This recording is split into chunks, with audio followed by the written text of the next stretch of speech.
정말 그 편한 길을, 좋은 길을 하나님이 인도하셨어요. 자, 이제 준비를 다음 해가 되어가지고 준비를 잘 시켜가지고 제가 교육계를 했기 때문에 그 대학생 교육에 대한 교육을 제가 다 세팅을 해가지고 이제 몇 달을 했어요. 자, 그런데 또 어떤 일이 생기게 됐냐면 저희 그 사단 교회가 있는데 사단 교회에 목사님이 없었어요. 그 목사님이 없는 대신에 그 사병 중에 군종병이 있었어요. 근데 그 군종병이 제대를 해서 나가게 됐어요. 근데 그분이 저를 잘 봐가지고 저를 추천했어요. 저를 자기 대신에 자기 이어서 군종병이 되게 돼달라고 그렇게 해가지고 제가 이제 둘째 해 교육을 시키고 시작을 하게 한 다음에 제 후임자도 받고 사단 군종병이 됐어요.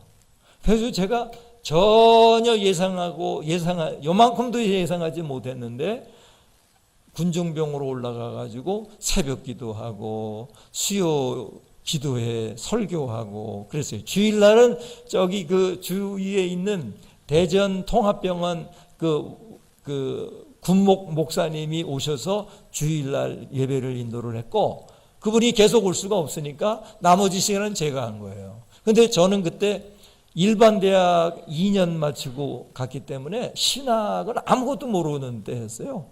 그러니까 엉터리였죠, 뭐 엉터리로 새벽 기도하고 또 수요 기도에 인도하고 그러면서 하나님이 나를 부르시는구나 하는 소명을 확인했어요. 그 전에 제가 하나님의 종이 되겠다고 하는 서원을 했기는 했지만 막 흔들리고 그랬거든요. 그런데 그 군정병을 하면서 하나님이 나를 하나님의 종으로 인도하신 게 틀림이 없구나 하고 확인을 하고 제가 제대하고 대학을 졸업한 다음에 장신대 신대원에 갈 수 있게 된 거예요. 참 좋은 길을 인도하셨어요. 그러다가요, 또 때로는 정말 힘들고 어려운 길도 가게 하셨어요. 근데 그 둘 다 저는 하나님의 사랑이었다고 믿어요. 하나님이 내게 필요해서 주신 것이라고 믿습니다. 여러분, 하나님은 항상 좋은 길만 주시는 게 아니에요. 필요에 따라서는 나쁜 길, 힘든 길을 주시는 분인 줄을 믿습니다. 그러나 다 뭐예요? 하나님의 무엇 때문에 주신 거라고요? 사랑 때문에 주신 거라 하는 것 기억해야 합니다. 우리가 길 얘기를 하고 있는데 어떤 분들은 참 길 눈이 밝아요. 처음 가는 길인데도 잘 찾아갑니다. 근데 어떤 분들은 길 눈이 어두워가지고 길을 잘 못 찾습니다. 저도 길 눈이 어두운 편입니다. 근데 요즘은 그래도 그런 사람들이 살만합니다. 내비게이션이 있어가지고 정말 고마운 물건이에요. 그 운전하는 분들은 내비게이션을 딱 이렇게 누르면은 그냥 그 앞까지 데려다 주니까 얼마나 편리한 세상이에요. 또 운전을 하지 않더라도 요즘은 내가 가고자 하는 데를 딱 알려고 하면 뭐 인터넷의 길찾기 사이트에 들어가가지고 내가 어디서 출발하나 출발지 어디까지 가나 목적지 딱 쳐서 엔터를 치면은 정확하게 이렇게 갈 수도 있고 저렇게 갈 수도 있고 다 알려줘요. 다 알려줘. 참 좋은 세상입니다. 우리 하나님은 이스라엘 백성들을 출애굽시킬 때에 하나님께서 선택하신 길이 어떤 길이었느냐 하면은 광야 길이었어요. 특별히 이스라엘 백성들이 하나님을 불신하고 하나님의 말씀에 불순종한 이후에 하나님은 그 광야 길을 가게 하셨고 그것도 몇 년 동안? 40년 동안을 가게 하셨어요. 지금도 성지순례를 할 때 이 광야 길은요 그렇게 가까운 거리가 아니에요. 버스로 6시간을 달려야 된대요. 버스로 6시간 달리는 길이니까 굉장히 먼 길이죠. 그래도 걸으면요 그래도 한 2주나 3주면 닿을 수 있는 거리예요. 그런데 2주나 3주만 있으면 닿을 수 있는 거리를 자그마치 40년을 걸었어요. 40년을. 자, 이 40년 동안 광야 길을 이리 돌고 저리 돌고 이리 걷고 저리 걷고 그러다가 이스라엘 사람들의 마음속에 얼마나 원망하는 마음이 생겼을까요? 얼마나 불평하는 마음이 많았을 거예요.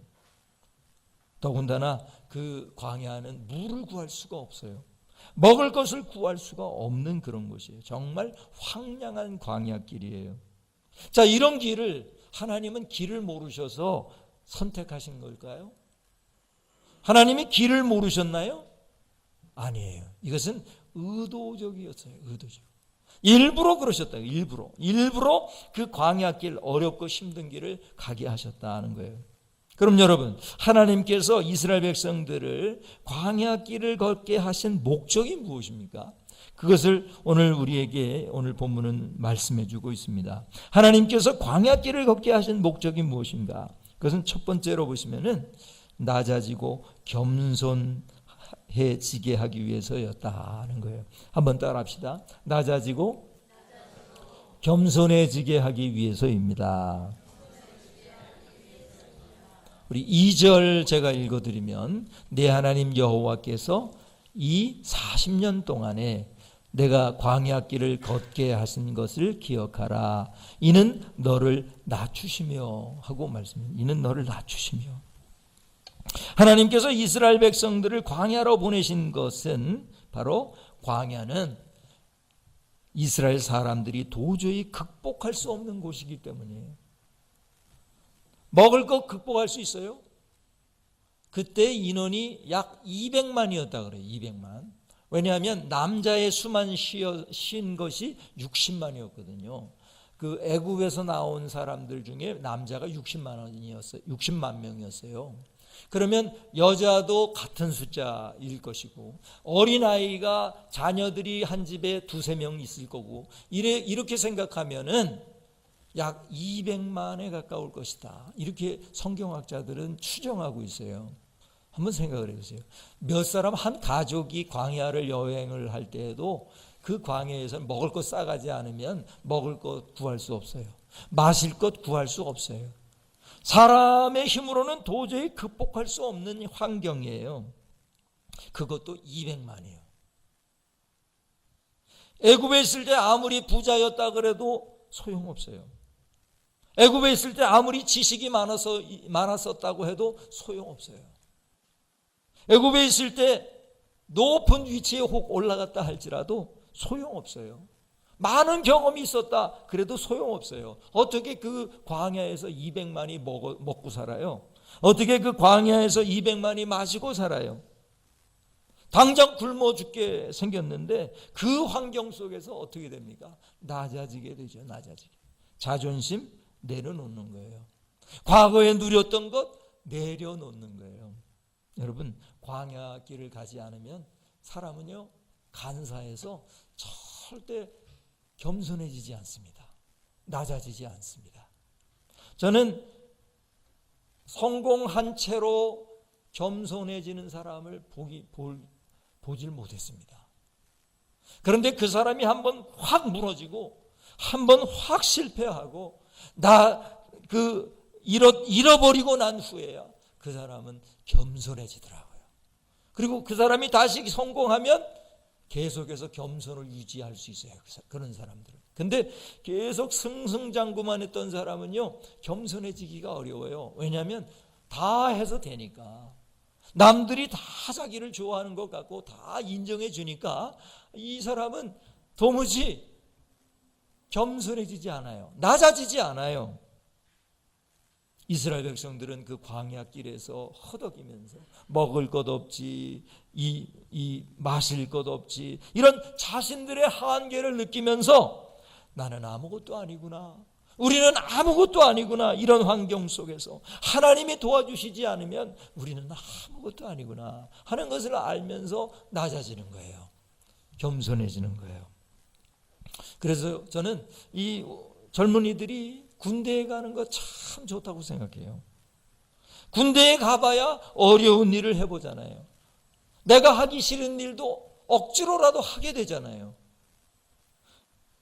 근데 저는 좀 불만이에요. 이거 큰일 났구나 이런 생각이 드는데, 제가 어제 그 뉴스를 이렇게 듣는데요. 뉴스에서 이런 말을 하더라고요. 오늘날 그 군인들이 너무나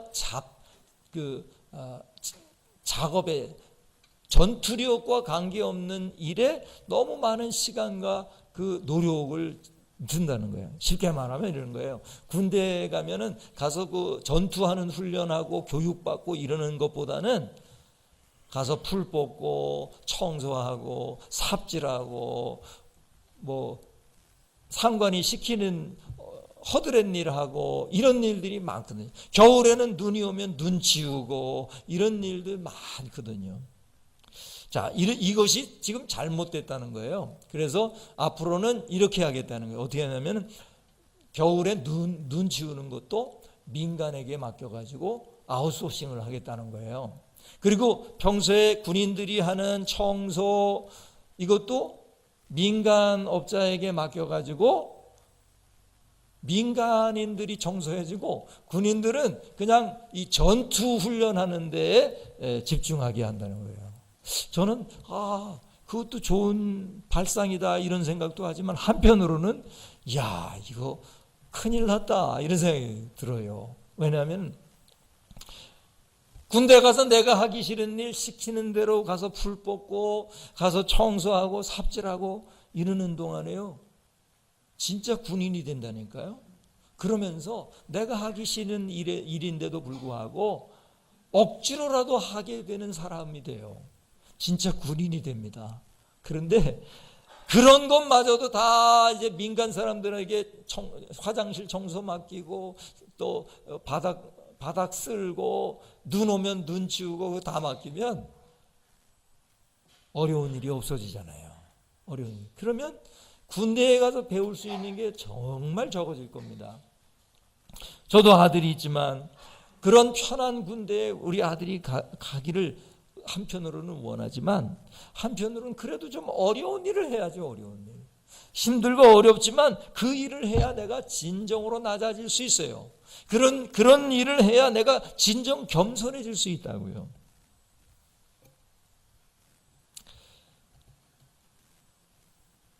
우리가 원치는 않지만 하나님께서 때로는 우리를 힘들고 어려운 광야길로 인도할 때가 있어요. 저에게도 그런 일이 있었어요. 그럴 때 참 어렵습니다. 고통스럽습니다. 때로는 하나님께 불평이 나오고 원망이 나올 때도 있어요. 그러나 그거 잘 참고 그거 잘 견디면 낮아지는 은혜를 얻게 됩니다. 겸손한 은혜를 얻게 되는 것입니다. 저와 여러분이 이 어려운 광야길을 혹 걷는다 할지라도 그 속에서 순종하고 걸으면 저와 여러분이 낮아지고 겸손하게 될 줄로 믿습니다. 할렐루야. 또한 하나님께서 광야길을 걷게 하신 목적이 무엇입니까? 그것은 광야길을 통한 시험을 통해서 마음으로 하나님의 말씀을 지키는 실력을 높이기 위해서입니다. 한마디로 말하면 시험을 통해서 하나님의 말씀을 지키는 실력을 높이기 위해서다 하는 거예요. 한번 따라 합시다. 시험을 통해서 하나님의 말씀을 지키는 실력을 높이기 위해서입니다. 그러면 하나님의 말씀을 지키는 것이 신앙생활의 한 중요한 부분인데요. 그 하나님의 말씀을 지키는 실력 그냥 되는 게 아니에요. 시험을 통과하고 나야 그것을 얻게 돼요. 여러분 성경에 보면은 그 다음 우리 한번 읽어봅시다. 2절을 다 같이 한 목소리로 읽겠습니다. 내 하나님 여호와께서 이 40년 동안에 내게 광야길을 걷게 하신 것을 기억하라. 이는 너를 낮추시며 너를 시험하사 내 마음이 어떠한지 그 명령을 지키는지 지키지 않는지 알려 하심이라 했어요. 처음에는 낮추시기 위해서 그렇고 두 번째는 너를 시험해서 마음으로 그 명령을 지키는지 지키지 않는지를 알게 하시기 위하여 그러셨다는 거예요. 성경에서 시험 그러면 세 가지가 있다고 말씀을 드렸어요. 첫 번째는 오늘 본문에 나오는 내용과 같은 테스트. 우리 학생들 시험 보는 것 같은 시험. 이것의 목적은 뭡니까? 실력을 평가하고 실력을 향상시키기 위해서 시험을 보죠. 그래서 학생들이 정말 시험이 싫지만 시험을 준비하고 시험을 보고 나면은 실력이 어떻게 됩니까? 올라가요. 실력이. 근데 시험이 괴롭고 힘들다고 시험을 안 보면 어떤 일이 생깁니까? 실력이 안 올라가요. 참 희한하죠. 학생들을 편안하게 해주면 실력이 안 올라가요. 그러나 시험을 보고 시험 준비하는 과정에서 실력이 올라가는 거죠. 그 다음에 시험이라고 번역을 했을 때 두 번째는 어떤 뜻이 또 있다고요? trial, 고난, 시련 이런 때도 이 시험이라는 말을 써요. 이거는 아주 힘든 과정, 그 이스라엘 사람들의 광야길 이런 거를 또 시련이라고 말할 수가 있죠. 또 시험이라고 우리 성경에 번역되어 있는 거는 세 번째 또 어떤 뜻이냐면 유혹, temptation. 유혹이라는 뜻도 시험이라고 번역해요. 우리나라 성경에는. 그 제가 보기엔 잘못하는 거예요. 그거 좀 구분해서 번역하면 좀 안 돼요. 다 시험이라고 번역을 하는데 때로는 유혹. 예수님을 시험했다 사탄이. 그럴 때 시험은 뭐예요? 테스트예요, 트라이얼이에요, 템테이션이에요. 템테이션, 유혹이에요. 유혹. 그건 유혹이라고 번역해야죠. 시험이라고 번역하지 말고. 어쨌든 이렇게 광야길을 걷게 하신 것은 하나님의 테스트였다는 거예요. 시험. 얘들이 마음으로 나의 말을 지키느냐 지키지 않느냐를 평가하는 도구였고, 또 하나는 그 시험을 통해서 어떤 실력을 높여요? 하나님의 말씀을 지키느냐 지키지 않느냐 하는 실력을 높일 수 있게 하셨다 하는 거예요. 그러니까 여러분, 좀 어려운 일이 오면 이것은 내 실력을 높이기 위한 기회다, 이렇게 한번 생각하시면 좋겠습니다. 이것을 통해서 내가 한 차원 업그레이드 되겠구나 하는 기대를 가질 수 있게 되기를 주님의 이름으로 축원합니다. 또한 3절을 우리 다 같이 한 목소리로 읽겠습니다. 너를 낮추시며 너를 줄이게 하시며 또 너도 알지 못하며 내 조상도 알지 못하던 만나를 내게 먹이신 것은 사람이 떡으로만 사는 것이 아니요 여호와의 입에서 나오는 모든 말씀으로 사는 줄을 내가 알게 하려 하심이니라. 보세요. 자, 이 광야길을 통해서 걷다가 보면요, 수많은 기적을 만나요. 근데요, 참 희한해요. 우리가 평탄하고 좋은 길을 갈 때는요, 기적이 잘 없어요. 그냥 내가 할 수도 있고, 또 여러 사람이 나를 도와주고 이러니까 별 기적이 없어요. 좋은 길은요. 근데 광야길은요, 기적이야. 매일같이 기적이에요. 어떤 기적을 말하죠? 3절에 만나가 하늘에서 떨어지는 거예요. 하나님께서 그 200만의 사람들이 먹고 살 수 있는 식량을 하늘에서부터 떨어뜨려 주었어요. 그걸 만나라고 하는 거예요. 말씀드렸죠. 그 만나가 히브리 말인데, 히브리 말에 무슨 뜻이라고요? 이것이 무엇이냐? What is this? 이게 히브리 말로 하면 만나예요. 만나. 아시겠어요? 만나가 원래 고유명사가 아니에요. 문장이에요. 문장. 사람들이 어느 날 광야길을 가다가 배고파 죽겠다. 이제 우리 어떻게 살지? 어떻게 먹고 살지? 이 200만이 그렇게 걱정하고 있었는데 어느 날 밖에 나가보니까요, 눈과 같이 하얗게 깔린 것들이 있는 거예요. 그래서 사람들이 서로 어리둥절하면서 서로 바라면서 만나. What is this? 이것이 뭐니? 서로 모르니까, 처음 보는 거니까. 그러다가 그거 이름이 만나가 된 거예요. 만나. 재밌지 않아요? 원래 문장이라니까요. What is this? 이것이 무엇이냐라는 문장입니다. 히브리어 문장. 근데 고유명사가 되어버렸어요. 그 하나님이 떨어뜨려 주신 식량을 만나라고 부르기 시작했던 거예요. 자, 이게 기적 아니에요? 그 만나가 떨어지면 그걸 갖다가 갈아가지고 빻아가지고 떡도 해먹고 빈대떡도 해먹고 이러면서 하루하루를 살아갔어요. 그런데 어느 날 그 만나가 내리지 않으면 어떻게 됩니까? 굶는 거예요. 그러니까 이 만나는 매일의 기적이었던 거예요. 매일의 기적. 이런 기적을 통해 가지고 이스라엘 사람들은 우리가 떡으로만 사는 게 아니야. 하나님의 입에서 나오는 말씀으로 사는 거야 하는 것을 깨닫게 돼요. 여러분, 광야 길을 걷지 않았다면 그들은 떡으로만 사는 줄 알고 살았을 거예요. 그래서 열심히 일해서 돈 벌고 열심히 일해서 그렇게 살았을 거예요. 근데 광야 길을 가면서 어디 가서 뭐 돈 벌 수도 없고 그냥 광야 길을 걷고 또 걷고 그러는 그러한 생활을 하면서 매일 아침 떨어뜨려 주시는 그 만나만 바라보며 살면서 하나님의 말씀으로 살아야겠구나, 하나님을 바라보면서 살아야겠구나 하는 것을 깨닫게 되었다는 거예요. 그러니까 여러분, 우리의 광야가 어떤 것입니까? 때로는 힘들고 어려운, 때로는 실패한 그런 길이 광야 길일 수 있어요. 근데 그 광야 길이 결코 나쁜 게 아니에요. 여러분이 그 속에서 하나님의 입에서 나오는 말씀으로 우리가 살아야지 이런 믿음이 생긴다면, 그런 생각을 갖게 된다면 그 광야 길은 여러분에게 정말 복인 거예요. 복. 저와 여러분이 정말 이러한 체험을 통해서, 시험을 통해서 하나님의 말씀을 지키는 실력을 높일 수 있게 되기를 주님의 이름으로 축원합니다. 또 마지막으로 하나님께서 광야길을 걷게 하신 목적이 무엇입니까? 그것은 과거를 뉘우치고 하나님께 순종하고 하나님만 경외하기 위해서였다는 거예요. 한번 따라합시다. 과거를 뉘우치고 하나님께 순종하고 하나님만 경외하게 하기 위해서입니다. 할렐루야.